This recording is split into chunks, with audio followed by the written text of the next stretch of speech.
then also learning how to help them cope, because a lot of kids can feel a lot of pressure from a lot of different angles. They'll feel stress from teachers, from home, from kids, from their own expectations. And so what we want to do is just kind of help make sense of what's going on. I'm going to do the best I can, but then we can kind of also talk about it. If you guys see things that I'm not talking about it, bring it up, because I'm just trying to put as much in as possible. If you guys have ideas, I'm always about let's all as a community help each other. So if you've got some really cool tricks, help share the trick. Okay, so Inside Out. How many of you have seen Inside Out? Oh my gosh. So as you guys saw my team, we were so excited for Inside Out because it's very much like a therapist, yay, we're so excited, because what it does throughout the movie is it lets you see kind of the inside world of what's going on, and then how it comes outward, right, inside out. And so a lot of times with therapists, we're helping people identify what's going on inside, and they did such a great job. So the little girl, I forget her name, she just went to school for her first time. They moved, and she went to school for the first day. So new school, new stress, new place. And so what I want you to do is just kind of watch what the child does, and then what the parents do. And then you also get to hear kind of the insides. We'll go from there. Oops, I don't know how to use this. I'm a Mac user, so sorry.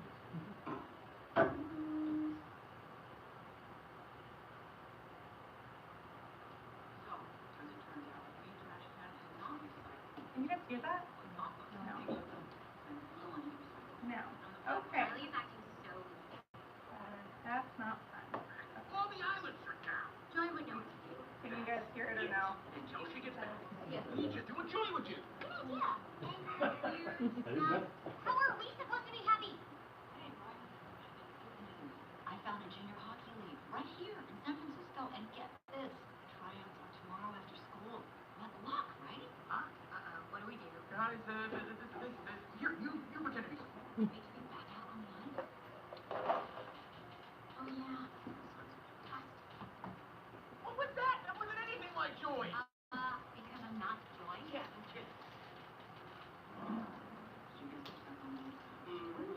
Something's wrong. Should we ask her? Let's go. Keep it silent.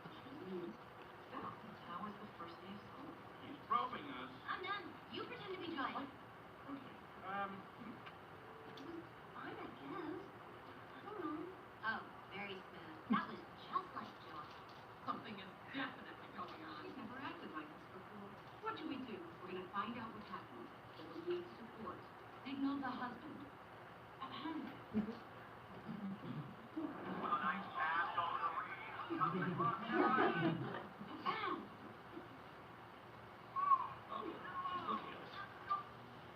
What did she say?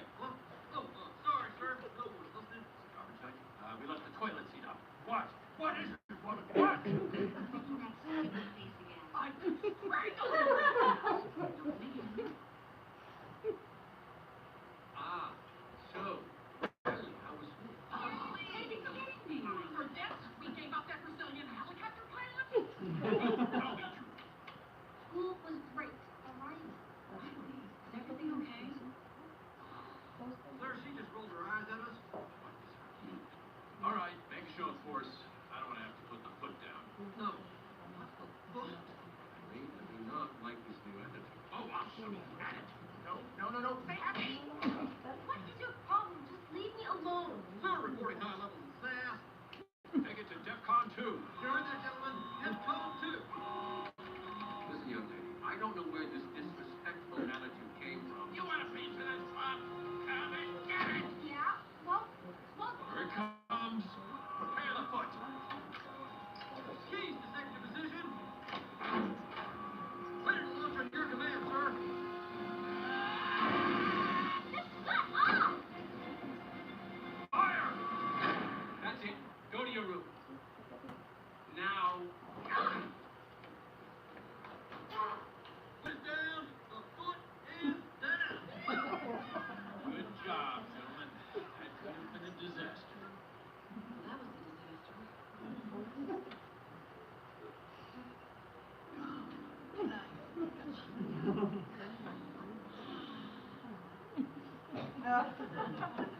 I love this cartoon, like or movie or whatever.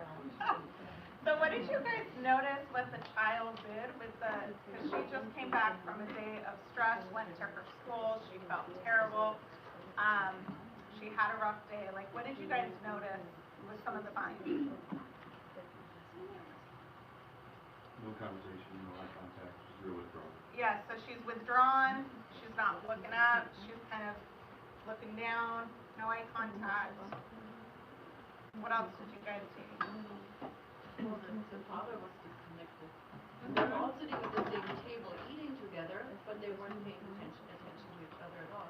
Yeah, good observation, yeah. So the father was a little kind of disconnected, and nobody's really interacting. Okay. What was that? At least they weren't on their cell phones. At least they weren't on their cell phones, huh?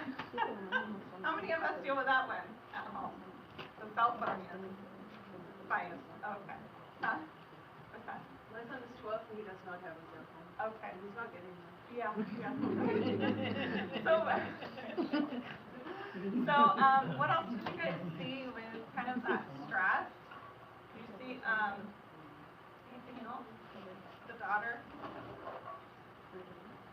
So basically, she went inside and kind of was shutting down, and then when she got pushed a little bit, she started to get mad and angry, right? She kind of just started to like get more agitated, snappy, a little bit more irritated, and then gets just frustrated. She doesn't have the words to say, hey mom, hey dad, today was tough, I'm overwhelmed, right? Children don't have the words to say, I'm really overwhelmed. Even when I'm working with parents and the adults, sometimes my parents don't know how to say what's going on.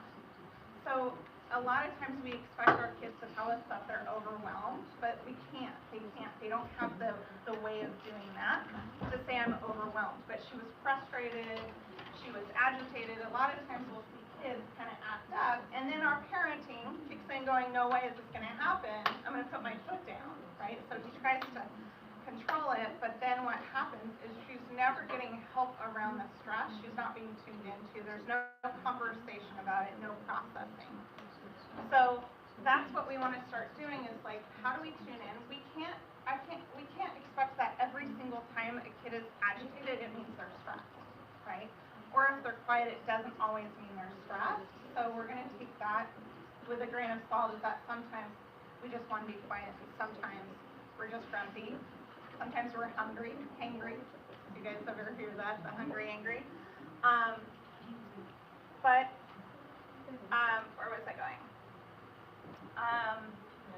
What's that? How to tune in? Yeah, we want to learn how to tune in, thank you, to the children. But we're not going to be perfect at this. I'm not going to expect you guys to know, like, oh, let me tune in, and how can we know exactly when my kid is going to be upset?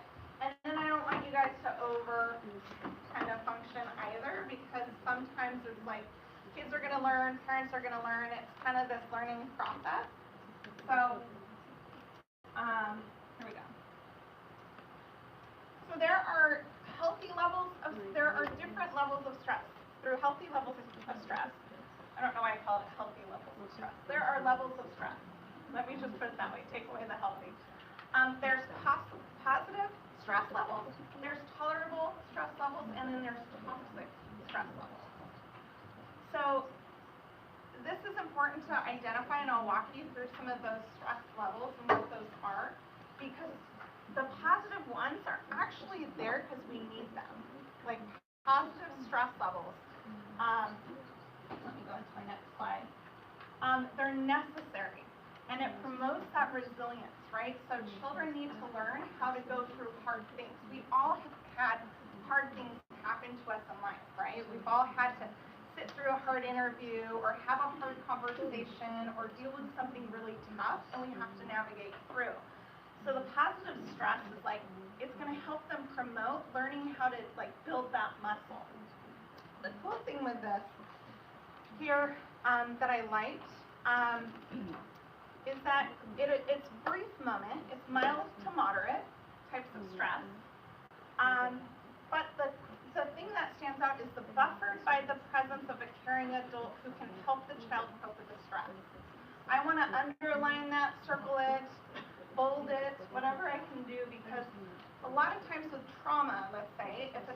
traumatic event happens, it's what happens next which is the most important. Okay, if I'm working with a client, what happens next? With kids, if there was a stressful event that they dealt with, what happened next? How did people help them? How did they cope with it? How did they manage? Oh my gosh, thank you. Hot. This is hot. It's dying up here. Okay. Thank you.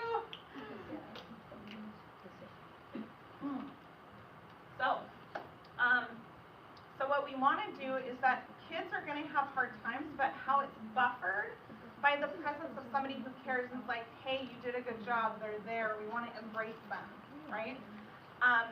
So positive stress, some examples of the positive stress. Attending the first day of school.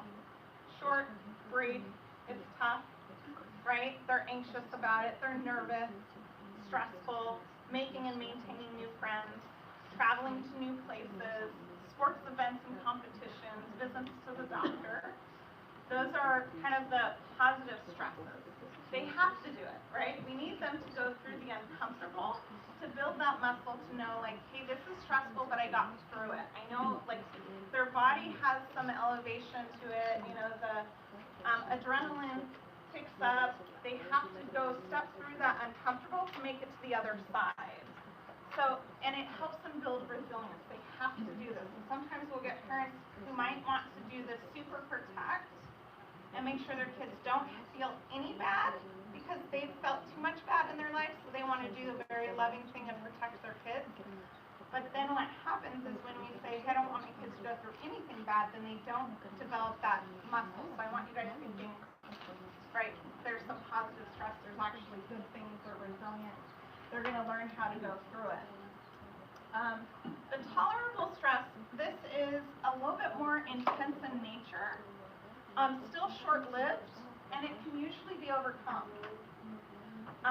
Tolerable stress, let's see, it needs to be managed the correct way, right? Like, we need to know, like, they got through it, they felt confident, they were able to get through something really tough, but they're okay. If the adult support is deficient in a child's coping stages, then tolerable stress becomes detrimental.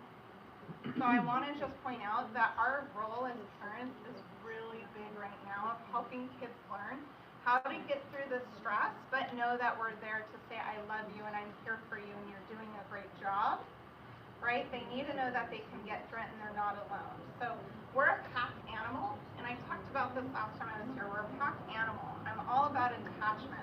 The work that I do, the work that my team does, it's all about our attachment bonds. There's a lot of research on how our attachment bonds help people build more confidence to go out into the world. A lot of psychology used to be you have to be independent first to then have healthy, relationships. And you have to be okay on your own first before, right? But really, psychology, all through a lot of research, is actually now learning the opposite, is that, no, we need a really secure connection so it helps us go out, right? The little babies start crawling, they sit up. When your kids were little, they would sit up and look back and make sure you're there. Oh, there you are. And then they keep going, right? They'll crawl a little bit further. They build that confidence, knowing you're there, but they can kind of crawl out in the world. So, I just feel like I went on a tangent, but, so some types of tolerable stress is like death of family member, okay? Disruption, such as divorce, blended families, we're going through transition, a move, family illness, accidents, like car accidents or something pretty stressful. And then here's one, pressure to perform. We're going to touch on this because this is what happens with kids in schools, and I know a lot of education can start to be really pushed in, and it's still tolerable, right? We can perform, behave beyond, like, the pressure to perform or behave beyond ability. This one isn't a tolerable stress, but it also goes into the toxic one. So that's where we want to know, like, kids still need stress and the pressure to perform, but at the same time, we want to help them get through it. So here's the toxic stress. This is the long duration and intensity. High intensity, long term, happens over and over. And it can result in permanent changes in the brain development if we don't have sufficient support.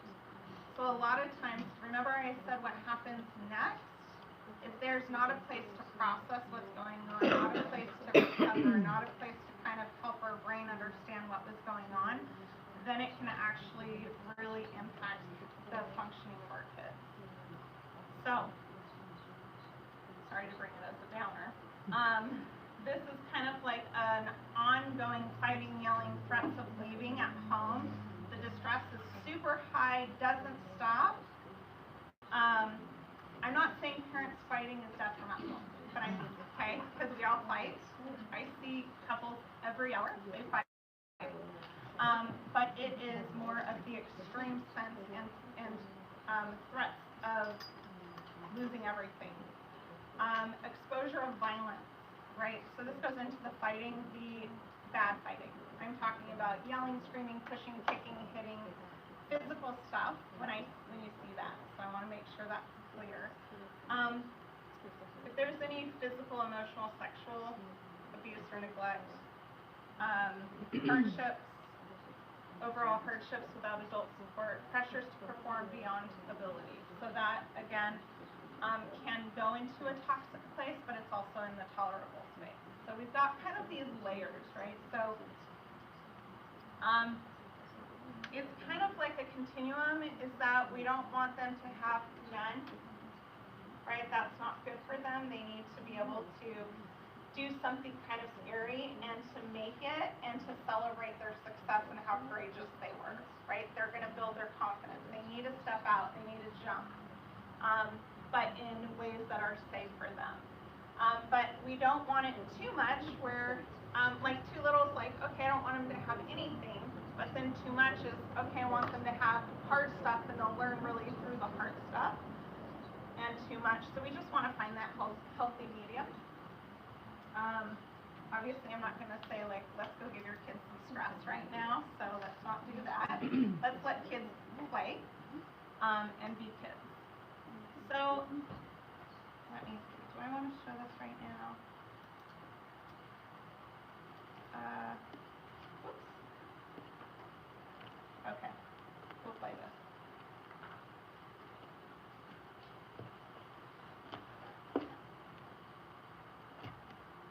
Hopefully, you guys can hear it.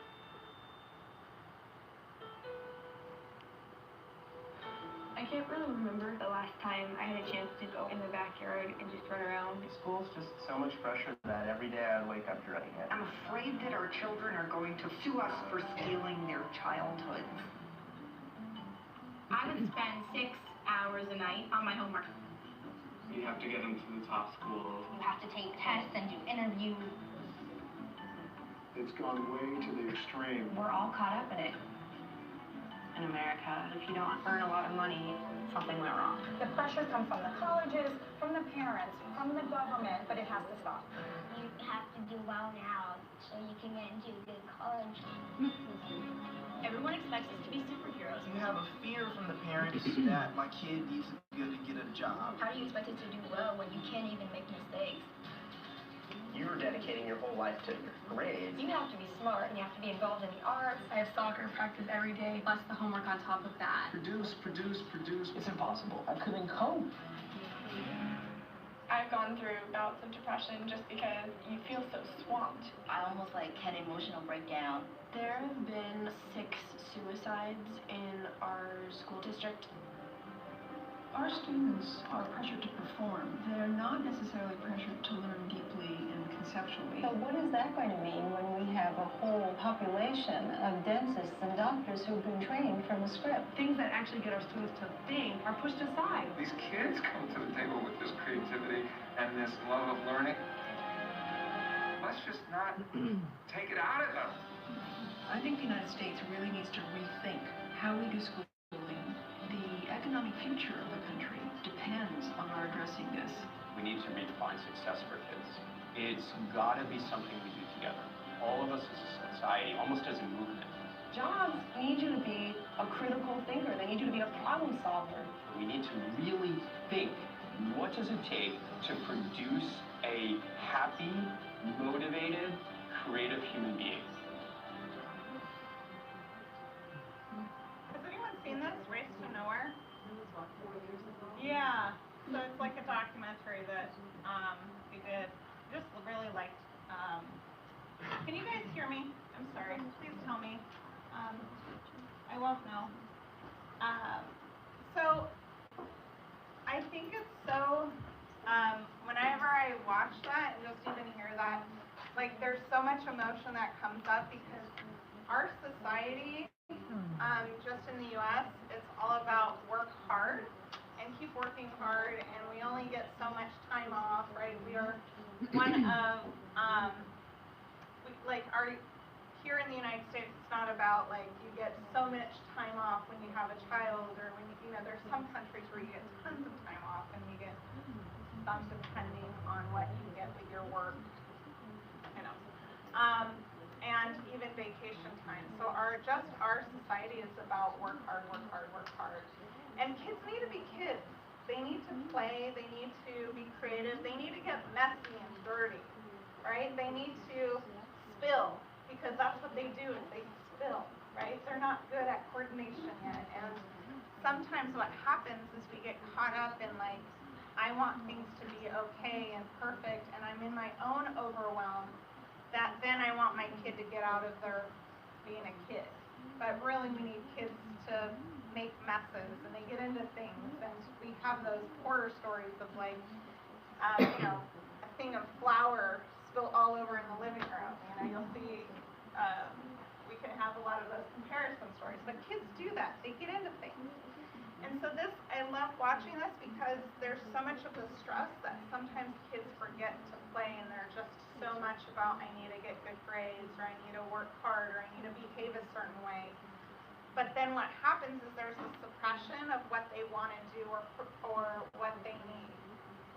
So survival, we're a pack animal, right? We have this whole survival thing. Children, what happens with children is that they have, there's this thing about wanting to make sure that they have their loving, caring home, right? They have food, water, shelter. That's their home, that's their survival. If they see anyone's in distress at home, right? If home is distressed, if things aren't going well, children will literally, they don't know they're doing this, they will literally suppress their own needs and put it on a shelf, suppress it, turn it off to make sure their caretakers are okay. They want to make sure everyone's all right, so they're just going to suppress things, and then that becomes a norm. They can't tune into what they're needing. They're not they'll just keep taking on more to be like, I'm okay. They don't know how to say, hey, this is too much. It's tough for me. I'm scared. It scares me when you guys fight. Hey, I'm overwhelmed. This is a lot. They'll suppress their needs because they can't bear to lose their home, their survival. It's a survival mechanism that happens. Sometimes children they might go to the other side, where they'll scream it out and try to say, hey, I'm not okay, but it looks like the complaining and argumentative and rebellious, but really they're just desperate to be seen and heard. So we want to start tuning in to children to figure out, like, what's really going on here? Are you just, being kind of like jerky just to do it, or is there something actually else going on? So I don't know if that's the right word to use, sorry. Let's see. Did I mess myself up? Okay, so let's talk about identifying some stress in your kids. So in these handbooks that I gave you, there's some handbooks out in front. There's also some forms in there, and there's one that's all about like identifying some of the stress. There's other resources I did put in there, and I like that document. It looks like this. Maintaining healthy levels of stress in your child. So it gives you some symptoms more in depth, but I'm just going to go off of more common pieces. So you got physical symptoms like weight loss or gain. Children might eat to cope, right? Or they don't eat. I know for me, when I'm stressed, I don't want food at all. right? Other people, when they're stressed, they go to the candies or the comfort. We call it the comfort food. Kids do that too. They want to get, like, just get a feeling that helps them feel better temporarily. Tired. So a lot of times, children will go to sleep when they're too overwhelmed. It's actually a sign to see if kids are overwhelmed. You'll see them go to sleep. It's funny, my brother-in-law comes over to my house and naps during the day. And it's interesting because I'm just like, oh, he's napping again. But really, no, he gets overwhelmed, and that's been his coping style. He used to do it as a little boy, still does it as an adult. When he gets too overwhelmed, he naps. Me, as, you know, the sister-in-law, I'm just annoyed, right? Like, he's just sleeping again on my couch, and how annoying, like, go home, type of thing. But once I start tuning in, like, no, this is what he's learned how to do as a coping piece, because that's what children do, right? That was a learned behavior. Stomach hurts is a common one. Little kids will be like, my tummy hurts. Tummy aches sometimes doesn't mean that they're having problems with their digestion or something physical. It could be emotional. Obviously, talk to a doctor if they're having stomach pains. You want to check that out always. But it's a common piece is having like a little tummy ache. My tummy hurts. I'm going to interrupt Janine for just a minute. We found Frau Claudia's mic. Yay! Yeah. So I'm not yelling? No. And you can put that behind your head. What does this do? And then... Does it look okay with the outfit? Pretend like you're in a video. Okay. Okay. Can you guys hear me? Yeah. So you can talk really loud. I can talk loud? It might help Oh out my there. gosh, Yeah. this is weird. Okay. I love that. Thank you. So the next piece is headaches. Children will get headaches. How many of you guys get headaches when you're stressed?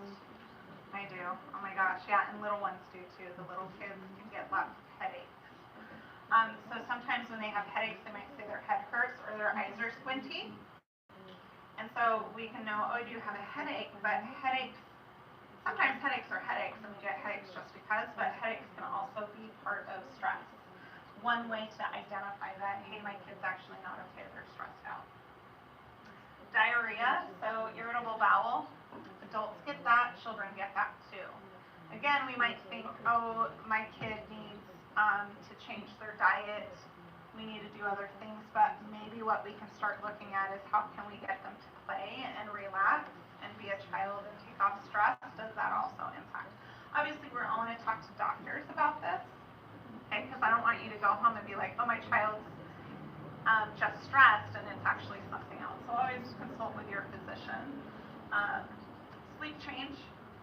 Sleep is a big piece that can also impact, and bedwetting. Bedwetting is a piece with children that when they're overwhelmed is called enuresis, where they start wetting the bed because of the stress. Things have been too much. This usually comes with more of the extreme stress, like really big stressors, very big changes.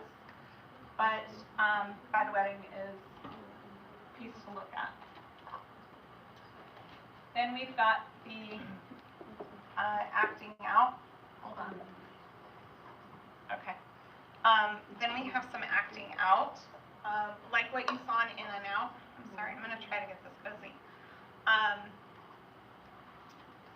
And the acting out, they might just get into things or just be rebellious and over rebelling and yelling, and like little kids who you'll see trying to put on their shoes and they're learning how, and they get so frustrated and they just get and they're just mad and they throw the shoes, but it's really like, I'm frustrated because I can't get my shoes on, but they don't have the words to say I can't put my shoes on, and they just want to say I'm done and give up, you do it, right?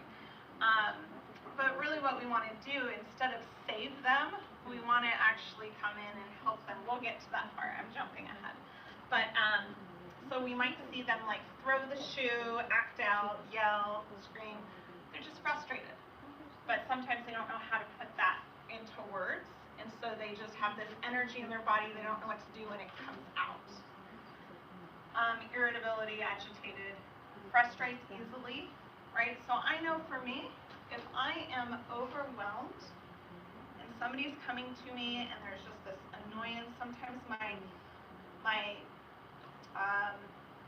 like, can I really manage this? And if I'm like, my inbox is full, how much more wiggle room do I have? Sometimes not. I might snap, not intentionally.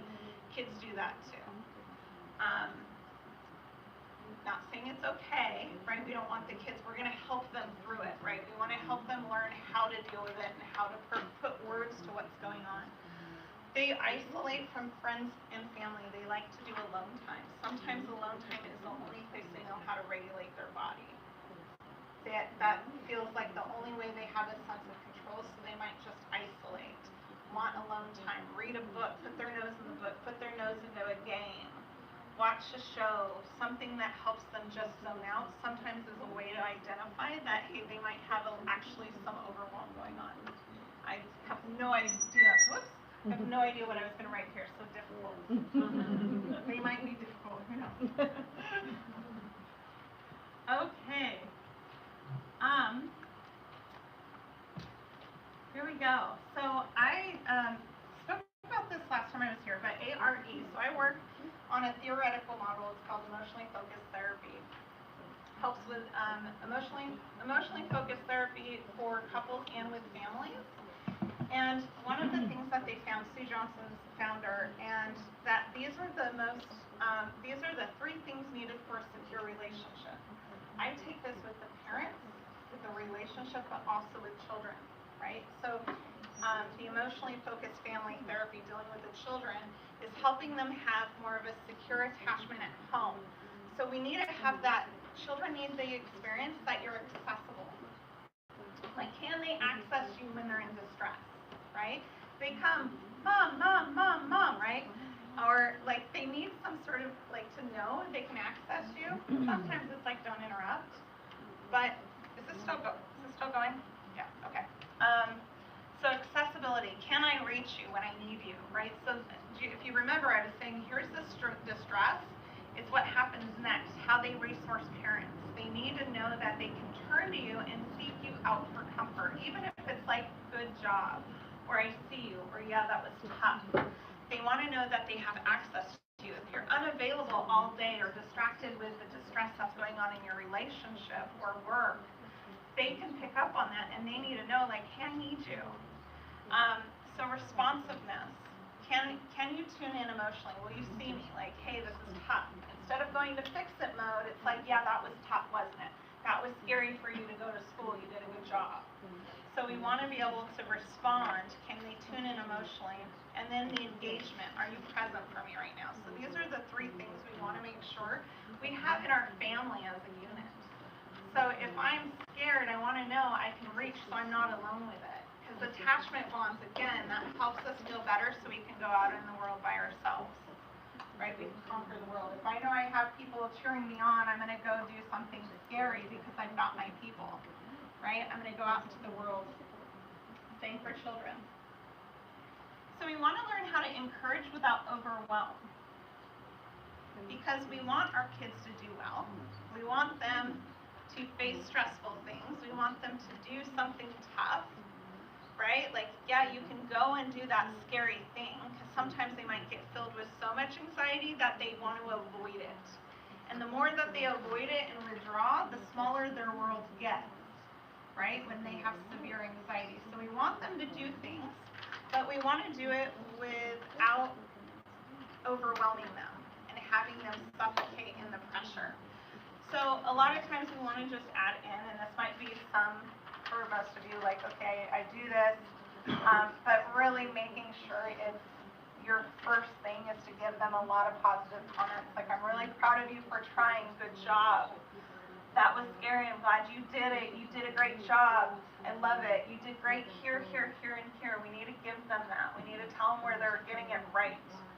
We can't hear how we got it wrong right away, because then it's going to knock us down. I think that's for everybody. If somebody comes to me tonight and says, Janine, here's what you did badly, that'd be tough, right? If you say, like, hey, good job, that was great, this is great. Oh, and by the way, maybe here's some ways you can learn how to do it different. Right? I'm going to hear that a lot better versus like, Janine, you should have done this. Reassure them, no matter what, I'm here for you, I love you. Like, reassure them that they're going to be okay, you love them, you're there for them. Get that secure attachment. Let them know, like, hey, you don't got to worry about us. I'm good. I love you. We're good. Reassure them. If you need to take a break, that's totally okay, but we're going to come back, right? Take a break and then come back. Acknowledge the tough stuff. Sometimes we think that it's not okay to talk about the tough stuff. Like, if I acknowledge the stress, then it's going to make it bigger stress. No, it actually does the opposite. That was stressful for you, wasn't it? I know this is hard. I can see that was a lot of pressure for you. So just let them know I see you, right? Hey, I see that was tough for you. This is going to help alleviate. How are we doing? Are we good? Yeah, everyone's on? Okay. So I wanted to do some preventatives because sometimes we know there's a big event that's going to happen, right? We're going to move. That's a lot. Or there's going to be a separation. It happens a lot nowadays, right? We have to help them prepare for the thing that's coming up. We don't talk about it. I have parents come in who are like, how do we do this? We're not going to tell them for a long time. It's like, no. Children need to process and get their brains to make sense about what's going to happen. They need to talk about it. They need to know what's coming up, right? They're going to go to the doctors and get a shot. Kids hate getting shots, right? So we need to tell them, like, yes, on Friday we're going to go to the doctors, we're going to get a shot, right? Talk to them about it. Make them understand it's okay to not want to go to the doctors. I know you don't want to get the shot. It's totally okay, right? Like, I get it. Spend time as a family and connect, because they're going to need to know, like, you're all in it, right? We're going to go there together. And also, another piece of preventative is just showing kids how you cope. Okay, kids are watching everything you guys do. They are sponges. And even when we think, oh, they didn't hear me say that, and next thing you know, they're telling their friends, or you hear it from them, kids are listening. So they're watching, and children will replicate the way you are coping.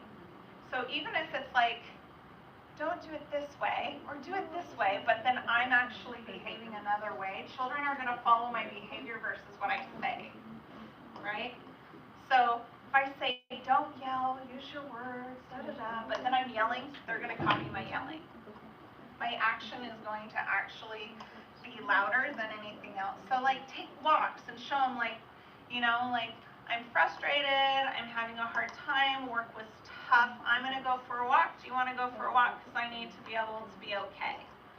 So they're actually seeing and understanding it and knowing what's going on.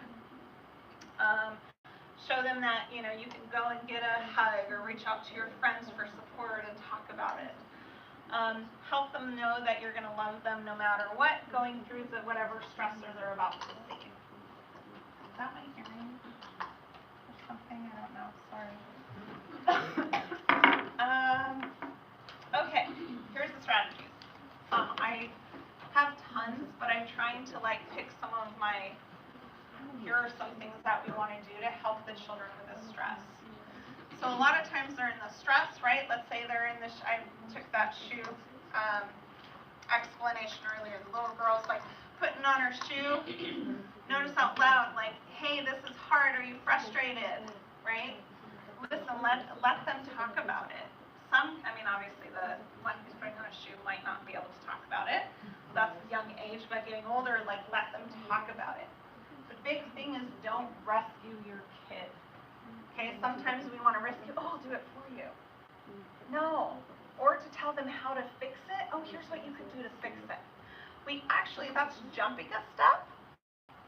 So what we want to do is let them have that space to be like, oh, I wasn't listened to, or it was hard, or I don't like doing this test, or I don't know how to write this report, or whatever that thing is. Let them talk about it and listen to the frustration. Listen to them mad. Listen to them so they get to have some space to let it out. So don't try to fix it. Name the emotion. So this is going to be the next thing, is you want to give them that emotion, because like I said, children don't have words for it. We have to give them. Are you frustrated? Are you stressed? Are you overwhelmed? Are you anxious? Are you mad? It looks like you're mad. You must be so frustrated. If you want to help them get words, so they're going to help understand this feeling that they have in their body, you're giving them a word. So it's going to start making sense for them. So name the emotion for them. Ask what they need. Sometimes like, well, what do you want? What do you need right now? Do you want a hug? Do you want me to help you? What do you need? What do you need? So we want children to actually learn how to identify what they're feeling. Remember how I said that children, they will put their needs aside at times to make sure that their caretakers are all right. We want to help them identify it and talk about it. So when they're older in life, they can be like, hey, I'm not okay, this is what I need. They can ask for it with their boss. They know how to be proactive. So it's really important to help them ask for what they need. Instead of you figuring it out and doing it for them, sometimes it's important to help them figure out what they need. Obviously, it depends on age ranges. So, and then you can always come up with solutions. Here are some ideas. What do you think we can do? Like the little girl who's putting on her shoes. She's putting on her shoes. She's frustrated. She's, I want to be done with it. She wants to walk away. Parent goes, it's okay. Yeah, you're frustrated. Take a deep breath. It's all right. I know you're mad. You're frustrated. Okay, let's try again. Right? We want to encourage them to take a break, take a breath, calm their body down, try it again. Limit the stress when possible. So if we don't want them to constantly be thrown into the wolves, so if we can limit it, that's great. But again, we need helping. And then move on to something positive. So we want to help them find something positive of success. There's some, I got tons more for you guys. Breathing exercises. How many of you guys do breathing exercises with your kids? Yay, I love it. So bean bag or a towel with lavender oil, you give it to them like, let's take a big deep breath. Right? They're learning how to take deep breaths and calm their bodies down. There's ways that you can regulate your body. There's a lot of research. You can just show how the heart beats different, how your body does by just doing some deep breathing and calming it down. We want to teach them. Blowing bubbles for little ones, right? Okay, let's blow some bubbles. And they're letting the steam out. You can help them visualize, like, get that yucky feeling out, and you just blow through the bubbles, okay? So we're just helping them calm their body down. Square breathing. Does anyone know about square breathing? So square breathing is with the kids. You do it with them. Go, okay, let's do a square. Breathe in. Go to the top. You're drawing a square, by the way. Then you hold and breathe out. Hold. Breathe in. Hold. Oh, hold. Breathe out, right? So you're doing a square. So it gives them something to think about. They're thinking about drawing a square. Gets them out of their head. They're doing the deep breathing. They're doing something physical. So we can do like a draw a square. Okay, breathe in, hold, breathe out, hold. Exercise, we want them moving. So sometimes when I would work with some teens and kids and they were really overwhelmed, I would go run with them. Just go run with them. Go play. Get them moving their bodies. If I'm overwhelmed, I love moving my body. Some people like to meditate, that's not me, right? Some people, they need to not move their bodies. Some people need to move our bodies. So we need to kind of tune in, like what helps our kids. There's some of these that might work at sometimes, that might not work with others. Playing a game will help them because they're going to feel connected to you. They're going to play, they're going to get away from the thing that's overwhelming for a little bit. We want to give them a break. But we need to go back to it, right? But we want to give them a break. Hug it out. Attachment, so there's a lot of research on how touch impacts the brain and helps the body de-stress. So there's research, sorry if you've heard me talk about it to those who've heard me before, is that there's this research that they showed this couple, they did couples, and they had put this person in, one partner into an MRI machine, scan their brain, and say, you're going to get shocked if you see an X or something like that, I forget. And when they saw the X, their anxiety levels increased, their stress increased, it 8 o'clock? No, that's, Oh, it's God, broken. okay, thank you. Just saw the clock, I'm like, oh my gosh, you guys are gonna kill me. So they went off and, their anxiety levels increased when they knew they were gonna get shocked. Okay, the brain levels increased, and then they got shocked, right? And with that stress, like they would rate the stress scale 0 to 10, how hard, how bad was the pain and stress levels, and they had the reactions in the brain. They were watching the brain reactivity. Then what they did is had a partner come in and hold their hand, and by their partner holding their hand, simply by having their partner hold their hand, the stress levels decreased drastically, the brain activity decreased, and the pain was actually more manageable.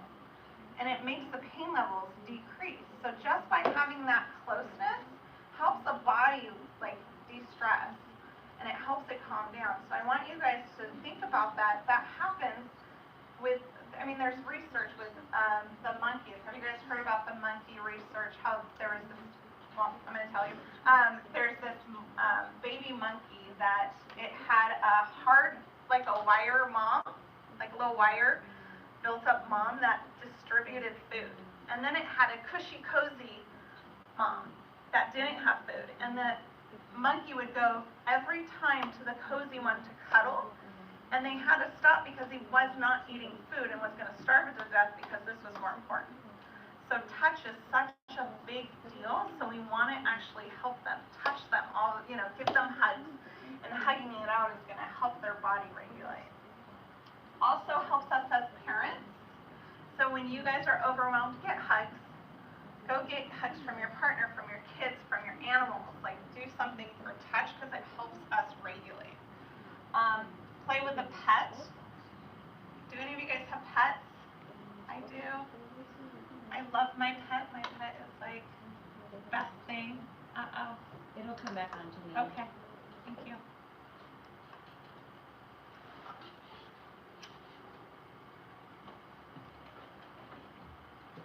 Okay. So, more ways of helping them cope is taking a bath is actually very soothing and calming. So sometimes giving them a bath, depending on their age, if they like showers, but a lot of the bath can regulate the temperature change, just having a few moments to themselves to take a break, calm down. Napping, again, is a way the body regulates. So if they're too overwhelmed to take a nap, when you see your kid and it's like, oh my gosh, you need a nap, it's usually absolutely right. Stretching. So I'll do this in my office. Little kids, with the family, with my couples, with my clients, if anybody's anxious and overwhelmed, stretching, doing yoga. One that just came up in my head that I know isn't in here. You can also have them push against a wall. By just pressing against the wall and having the pressure, there's this release that's happening in your body. Your body gets tight, and then when you release, it helps the blood flow. And so sometimes I'll say, like, let's push the walls over, right? But don't push too hard, because I don't want my nails to fall down, right? And you can just kind of help them, like, be playful with it, but help them push. Helps their body. Break it down into bite-sized pieces. So sometimes it's going to be too big. I know for me, if I look at my day sometimes and I have appointment after appointment after appointment and meeting and this and this and this, it can get too big. So if I just look at my 1 hour, what am I doing right now? This is okay, right? It's calming. If you're like, go clean your room, and they're just, they're too overwhelmed. Let's just make your bed. Let's just do your bed first. And then they do their bed. Okay, now let's pick up just this corner, right? The corner feels a lot easier than the whole room. Or with their homework. Okay, let's just do this, let's do 1 through 10 together. Let's just do 1 through 10, and then we'll take a break. Let's just do 1 through 10. So the whole homework doesn't feel so overwhelming. We want to break it down into bite-sized pieces. And sometimes worst case scenario, like, I will walk it out, like, kids will be, kids, adults, everybody, like, we'll go into this worst case scenario. Like, what is the worst case scenario if you don't get an A on your homework? What's the worst thing that's gonna happen? Okay, you don't get an A, and then what? And then what? And then what? And I'll ask to find out, like, what is the worst case scenario? What are you really the most worried about? And then I give them reassurance. That's not gonna happen. You're good. It's just gonna be, just not gonna be that good grade. We're okay, right? We want to follow it out. A lot of times I will see people who have pretty extreme anxiety, and I'll say, what's the worst with this? What is it? It ends up going, if I follow it down, it's like, I'm going to die. I'm like, well, you walk me out of my office, you're probably not going to die right now, right? Or odds are you probably won't. But okay, that's what it is. Guess what? It's okay. It's not going to happen. I got, if you saw, they had stress balls. I gave stress balls. If you didn't get any, grab them. If you want more, go for it. Whatever I have out there. But stress balls, give them to the kids in their hands and let them like kind of squeeze it. When I work with kids, I will, and I worked at this one school where there wasn't a lot for me to use, let's just say that, doing therapy with children and not having a lot of resources. So I would just crumple up a piece of paper and I'd toss it over to them, and they would just do this. And it's actually soothing for them. So I let them just play with the thing, and it calms their bodies down. Also with ADD, it helps wonders because they can focus. They have a stimulation, so that's just and then, what else was I going to say?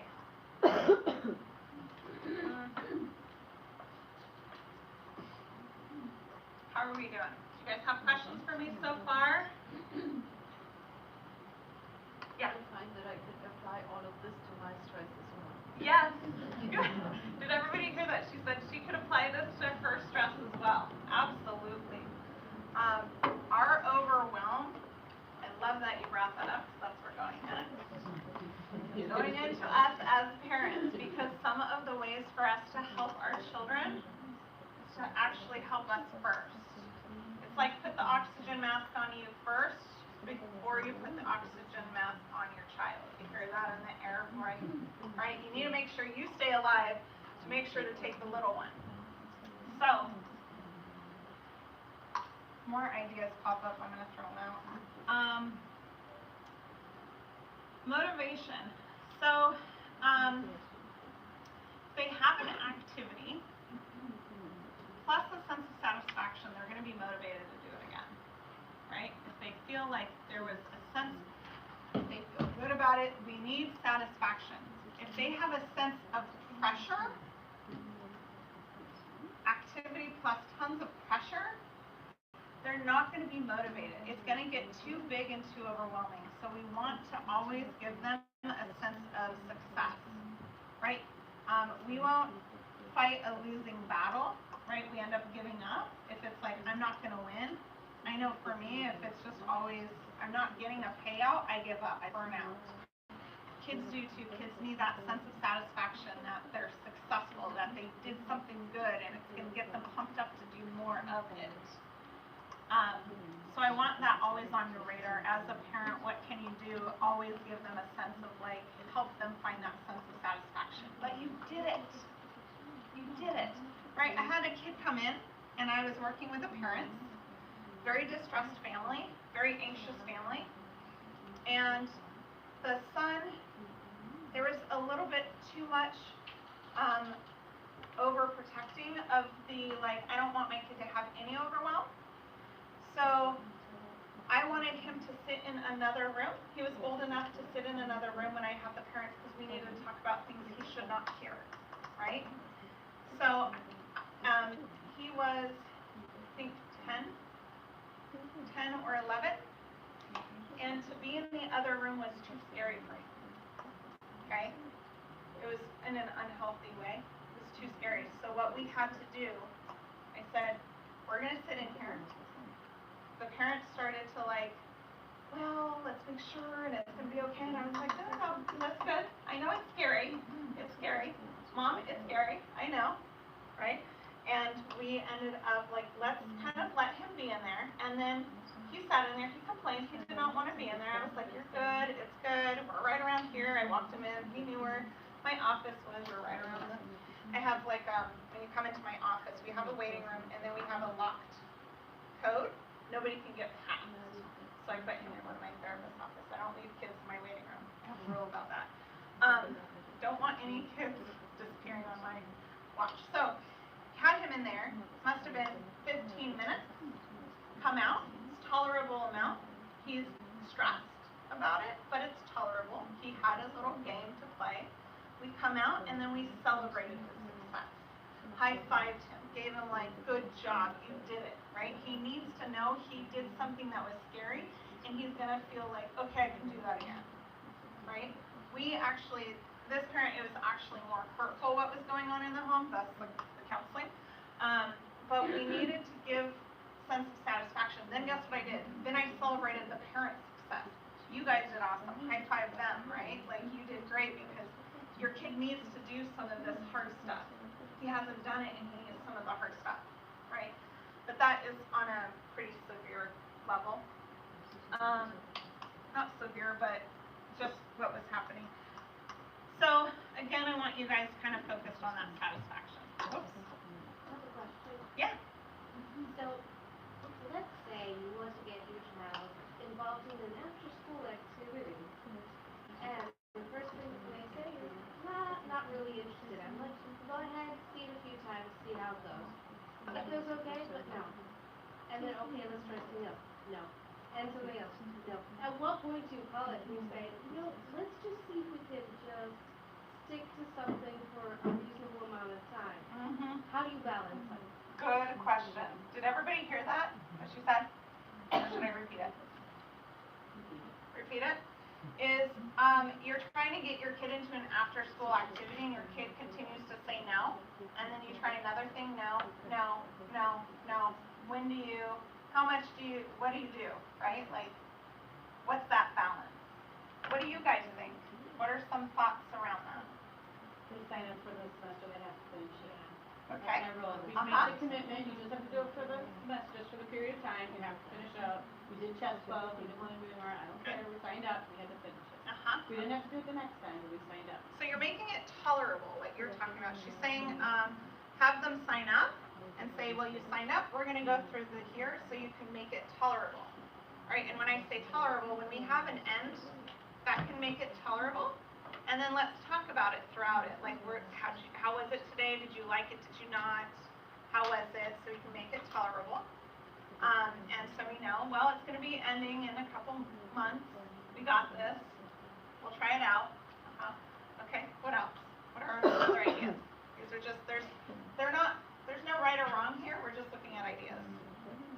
So, besides making a commitment, keep the commitment concept, as I've always with my daughter.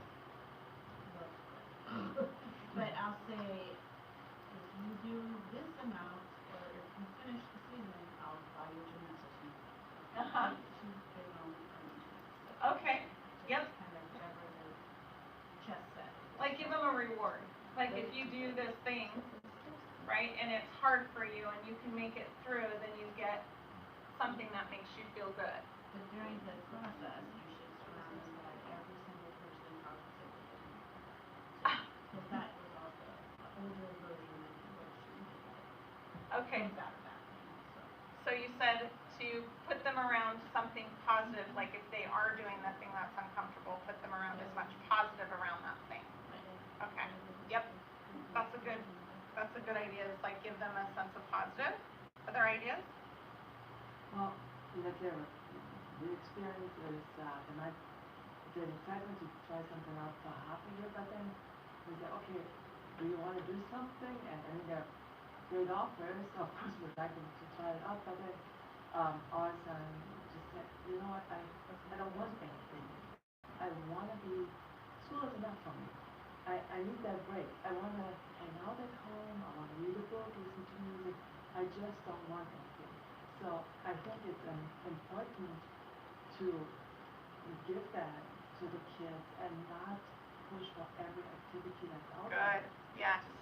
So she's basically saying is if your kid's saying no, like maybe tune in to what they're saying and listen. Like, hey, I just want to stay home and I want to just read books, a list of music, and school's enough.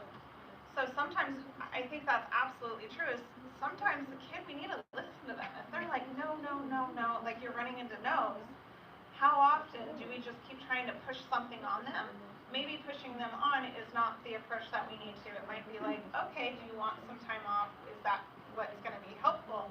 But we want a balance, right? And I think that's what you're running into, is we want some sort of balance. And so we want to talk about it. Like, I would probably want to sit down and be like, all right, let's talk about this. Like, what do you not like about it? Let's tell me more. Tell me what's going on. What are some of your ideas? What would feel good for you? How can we find something that's going to work? Because I don't want you sitting at home playing video games all day. That's not going to work for me, right? We get the video games forever, how long or whatever it is. But so we want to find some sort of happy medium. Yes? So I love that about the balance, and I'm also a big believer of like rec centers and YMCA, because it's more like for the whole family, and family can go there, there's many activities, and it's more like a child can find their passion, what they like. Oh, I like that. Yeah, so the YMCA has a lot of family things, so it's all developing, like getting everybody involved, but it has some exercises. But I do, it is a really tough spot, so I feel your pain around that, because you're trying so hard to be like, okay, how do I help my child? But then every time I run into a roadblock, it's so frustrating as a parent, and you're trying really hard, and you want to give them all, and you want to help them all. Oh, hold on, backwards. Not there yet. I don't know how to do this. I need my nut. Okay, so there is a bit of that balance, and my guess is you've already done tremendous amount of work, so I want to first give you like a lot of applause, because I think all parents need like rewards all the time. We never get the like, you did a great job dealing with how I had a meltdown today, like they don't do that, as parents and caretakers, we're like, I'm giving my all and there's no reward, so we get exhausted. So just hands down, I think you guys are great. I would probably want to do a little bit of a medium. Like, here's what we're going to do that's not going to work for me, that they're not doing anything, but let's come up with something that you can do. Here's what I'm thinking, 1 day a week. And what do you think, what's going to work? And if they're like, no, no, no, no, no, what's that about? I don't know. I love being curious about what it's about. I want to be curious about it. Instead of going to like, let's go into a debate, I want to just understand what's going on underneath it. Like the inside, think about the video. Inside out. What's the insides? Help the kids get some voice around it. My job is I am just always curious. So when I'm working with my clients, my number one thing when I'm training my staff and I'm training other therapists is let's get curious. Because the only way to understand behavior is to be curious about it. So I might be like, I keep giving ideas and you keep saying no. Are you frustrated with me? Are you frustrated with those? What is it about? Right? Like what's going on? How old is your kid? How old is your 13? Oh, okay, so we also have a developmental stage. Because I was going to say, I have a 6-year-old, and my 6-year-old doesn't have the words to say that. So my 6-year-old has to do it. Yeah. So we have a developmental stage, too, as teenagers. How many have teenagers here? Okay. You guys, everybody's still alive. That's great. So teenagers have a developmental stage that they are going to rebel and get resistant and complain and hate you and think you're the worst type of thing. Normal. Totally normal. Totally normal. So this is kind of the sucky part. They have to go through this phase to help them start to identify like how to get a voice, how to see what they want. They're going to push the limits. It's going to be frustrating. And so I would really recommend parent care. This is the next piece, is we need a place to kind of deal with our own stress and pressure and talk to our friends and talk to our buddies and talk to our family, anybody we can, because sometimes things get really hard. Every stage, it's like you think you're like totally tackling a stage and then they move on to the next developmental stage. And then and then it's a do-over, right? And you're like, crap, I don't know what I'm doing anymore. And so there's a lot of frustration, and then we're also, not only are we being parents, but we're also trying to get through life, right? We're trying to have a job, we're trying to have a relationship, we're trying to have friendships, we're trying to have hobbies, or whatever we're doing as parents, right? Parents have lots of things. And we're trying to be involved in our kids and trying to get them, I mean, our whole life, their whole life, our whole goal is to make sure they get through life and they can kind of fly the nest at some point in a healthy way. And it's so hard because we're also, paying bills and worrying about money and worrying about everything else. Our stress levels get big. So I want you guys to think about this. I want you to kind of just take a few moments to start, maybe jot down, if you have a piece of paper, just start jotting down the stress, your family stress, your home stress. I just want you to kind of just jot it down for just a few seconds. There are writing utensils in the tubs on the table, and there is one for you, and there's also Post-its, so if you want something to write on. Okay, thank you.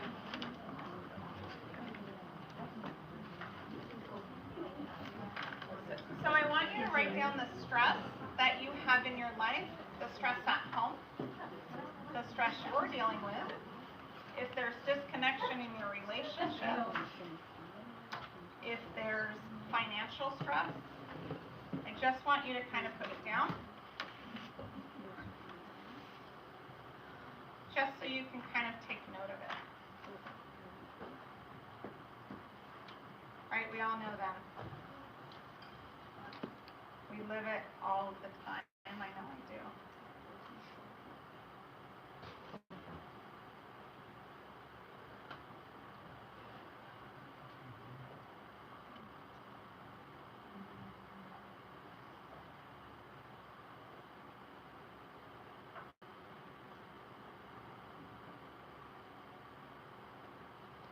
Now I want you to notice what's happening in your body when you just wrote them down. I know for me, just going through my list, my stomach starts to go, I get pressure, there's a lot, it can feel very heavy. Now I want you to look at your list and see how much of my child gets impacted by this stress. I want you to look at that list. My work stress impacts my relationship. I own 2 group practices. I have a team of therapists. I have leasers. I have 22 therapists out of my office alone. There's a lot of moving parts, just my stress alone from work. And then I'm with clients every day and I'm hearing really tough stuff and it's emotional every hour. Every hour changes. Kind of like, I have to go with one couple to another family to another person, and so there's a lot of emotion, and that stress, just that one, can impact my relationships and my family, right? Because now I'm more agitated, I'm more irritated. My tolerance, my patience is going to wear thin. So there's something about us just looking at what comes up and what we want to do for our kids, and how do we pressure our children to do well with work or with their schoolwork, right? Their job is to go to school and be a kid, right? Like to play. But with sometimes my own expectations and pressures might come up and impact how my kid is going to be raised, right? If I'm overwhelmed, I might snap more, and I'm going to have a harder time teaching my child how to deal with coping if I'm not doing it. So this is where I want you guys to kind of start looking at, like, how am I managing what's on my shoulders?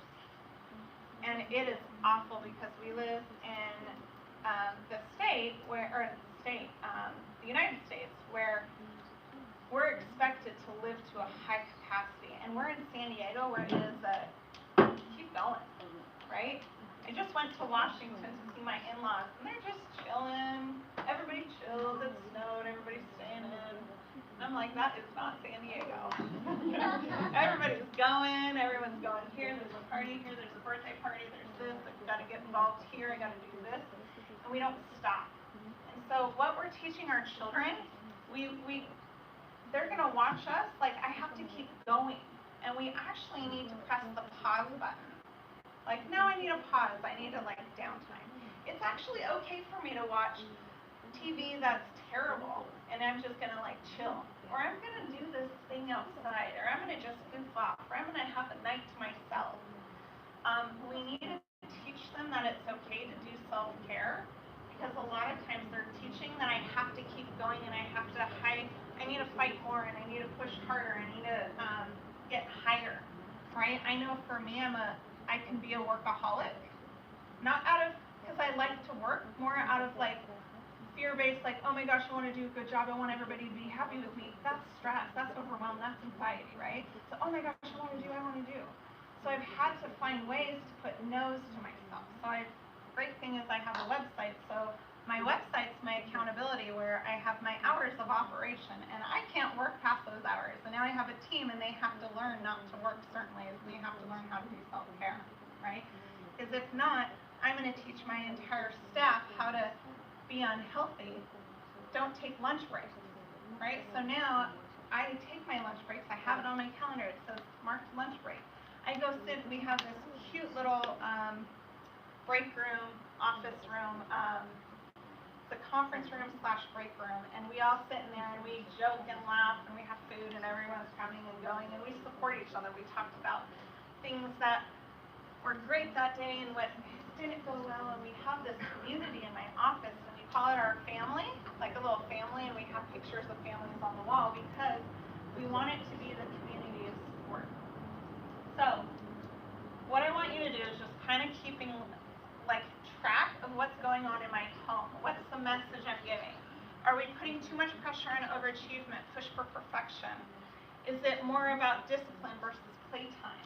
Are you guys playing with your kids?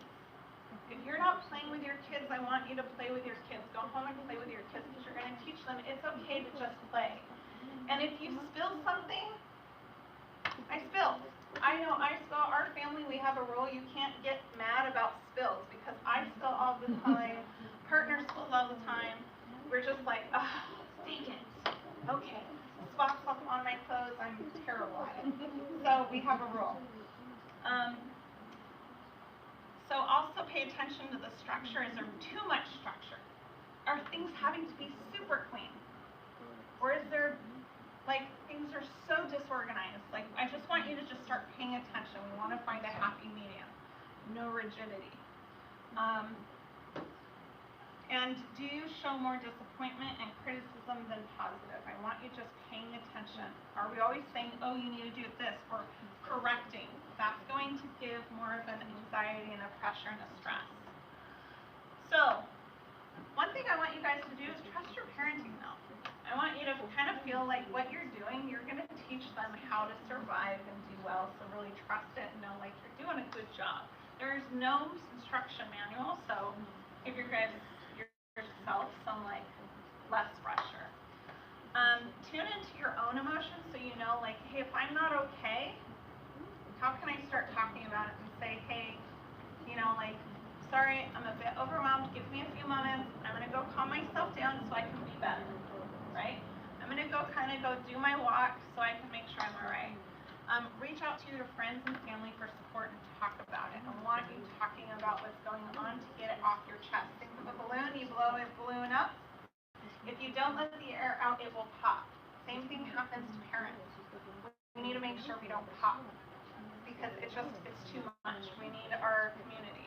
And then bored, fearful, sad, angry, any emotions, they're normal, they're healthy. Emotions are healthy, they're going to happen. So let your kids have them, let you have them. Don't try to avoid them. If you avoid them, they're going to come up anyway. So, any other tools, ideas? Just kind of open forum if I missed something. Yes, over there. Well, what we do when we get to a certain stress level where it becomes unbearable, we do art. Oh, I love it. Artwork. Yes, art is an awesome way, and it's very therapeutic. Thank you. We actually do a lot of art with kids. So if you draw, like you can do, has anyone ever, you just opened my brain, thank you. So artwork is an awesome, it's very therapeutic, a way to give them, it's an emotion, it's a language of expression. So you can draw out how you're feeling, you can help them anyway, draw whatever you want. There's also, if you get big piece of paper and have them draw out their body, you can sketch out their body. And And then you can say, I want you to mark where you're feeling bad. Draw it out in your body. And so then they get to draw it out and show you what's going on in their body, right? You can also draw it on a piece of paper, like draw it out. And they might grab the colors and you can say, tell me about it. They can, like, it's a way of expression, or they get creative. So I love that. That's a great tool. Does anyone else do the artwork at home for stress? Just coloring. Coloring? Yes, color. You guys have seen those, like, stress coloring books that are coming out? Because they're great. And nature, I go into nature, I go to the beach, I go hiking, and I find nature is the ultimate de-stressor. Oh my gosh, it is great. So nature, she said nature, going for a walk, go out. We have a beautiful world, and just going and touching it. A lot of times have your kids take off their shoes and feel the grass in their feet, so it's actually a tactile thing. You can, like, go in the sand and feel it, so you want to use their senses and smell it and feel it, and kind of just, there's so much beauty in the nature. That's great. Other tools. Yeah. I'm gonna say something that's related to that, like hands-on activities. You go to the beach, play with the sand, and build a castle. Yes. I mean, I know I have little, but I can also my 13-year-old, he enjoys taking walks without shoes on the beach. Yeah, good. So anything hands-on, building, going for walks, going on the beach. What was that? Fun, yeah, go to the just play, right? Just explore and jump around and go on a playground. Any other tools before we're coming here to an end? I don't know if any of you were here at the Writing University, Parent University, but one thing Mrs. Rodell talked about was having your child write when they're angry. Yeah. And it was funny, she had a video of her daughter saying, I'm really mad at you. And she was writing furiously. Yay! Yes, journaling. Said, now when her daughter gets mad, she just asks for a piece of paper and that's all she does. Good, yes, awesome. So journaling. Journaling is a really awesome one to dump it out. Again, think of the balloon, you want to dump it out in your writing. Typing is different than actually doing the writing. There's research on how your body responds by writing and getting it out of your body. So as adults, parents, let's write it out. You're mad at your partner, go write it out, that's great. And then you can organize it. This is the old adult part. Organize it and pick out what you actually want to share to somebody who you're angry at, and then go share and leave the cuss words on the paper. But children, sorry, sometimes we get there. So then children do need to write it out, and writing is a really powerful thing. Also songs, music. Music is another language, another expression. Dancing is another expression of emotion. So there's a lot of different languages. So, yes? It's kind of a tool, but it's a facet that I've been aware of. I work with energy sensors and empaths. And most people don't understand that empathic children, actually, they may be showing signs of stress. It doesn't belong to them at all. Yeah. Okay, so it's misidentified, and this is something that, like I said, is not really brought up. So I don't know, how many parents here are empaths? They know that you know you're an empath, you know what that means. Likely your child is also an empath. Yeah. Okay, you pick up other people's emotions. When they're feeling really bad, you're like, oh man, I had a bad day, right? And you're feeling it, right? And you don't know how to clear that energy. That's the energy you have to clear, doesn't belong to you. So this happens to the kids, and when they're young, they're typically more empathic, energy sensitive than children feel so much. And so he's talking about empaths, and so the way that their bodies can react very, very sensitively, where I'm not even stressed, but you're stressed and now I feel it, and I'll take it on, right? Children will take it on. And this can even happen with somebody who's not an empath, and we'll take it on, right? We'll just feel it, and we'll get impacted by people. And so, and then the empath is like, they feel it 100% more, like it's very intense. And so just really like helping, like sometimes that one's not yours, right? Like shake it off. How do you wipe it off? Sometimes the kids will do wipe it off. But empath is, I think, a whole other session, right? You do that. It's important. It is very important. There are a lot of children, like Mike, for instance, I didn't even know I was an empath until about 5 years ago. Oh, good. When someone told me. Yeah. And my daughter, extreme empath, didn't understand it. Didn't even know anything about it. Yeah. Didn't understand how it was affecting her. Okay, now here it is. I finally found out I'm an empath, and she's 25 years of age, right? Yeah. Now, that's what that's all about. When I found I was an empath, it put so many It makes pieces of the sense. puzzle of my life into place. Like, oh, that's what's going on. Totally. Yeah. So something to explore. If you're explore the path that you may have an empathic child, and learn how what it means. And the questions to ask them are, you know, when you're around your friends at school and you had a bad day, do you feel like they're having a bad day? That's a good question to ask them. That's a good indicator to find out, are you an empath? And they need some special attention, because they don't know how to do that information. You're right. It's not just emotional, it's also mental, to pick up mental stuff. Yeah, well, thank you very much for bringing that. I think that's definitely an important part of, and the more that we get to identify what's going on, then we know how to work with it, right? Sometimes if we don't know, we feel really lost and things can be really tough. But we are here at the end. Thank you very much for having me present here today. If you have questions, come up, grab the folders. I think there's extra stress balls in that blue bag on the corner if anybody wants to get it. So thank you so much. Yeah, thank you so much. And like I said, we really need these filled out, so if you could just it won't take you more than a minute to fill out a feedback form from tonight. It really gives us ideas on how to move forward with providing parent universities that really address the needs and interests of all of you. So, and please grab more pizza, because there's still more pizza back there, okay? If you have problems bringing yours up, just let me know, because we have plenty of Chromebooks around.